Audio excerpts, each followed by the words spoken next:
നമ്മുടെ dragon fruit ചെടിയിൽ വിരിഞ്ഞ പൂവാണിത്. സാധാരണയായി ഡ്രാഗൺ ഫ്രൂട്ട് ചെടി പൂക്കുന്നത് രാത്രി കാലങ്ങളിലാണ്.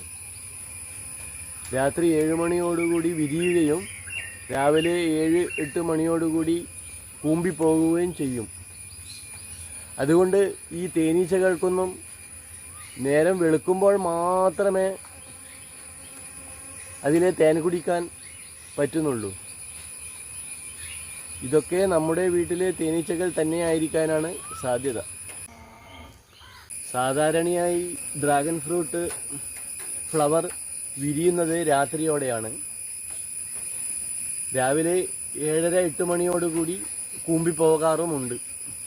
അതുകൊണ്ട് തേനീച്ചകൾക്കൊന്നും ഇഷ്ടം പോലെ തേൻ കുടിക്കാൻ സൗകര്യം കിട്ടുന്നില്ല. ഡ്രാഗൺ ഫ്രൂട്ടിലെ ഫ്ലവറിംഗ് എന്ന് കാണേണ്ടത് തന്നെയാണ്.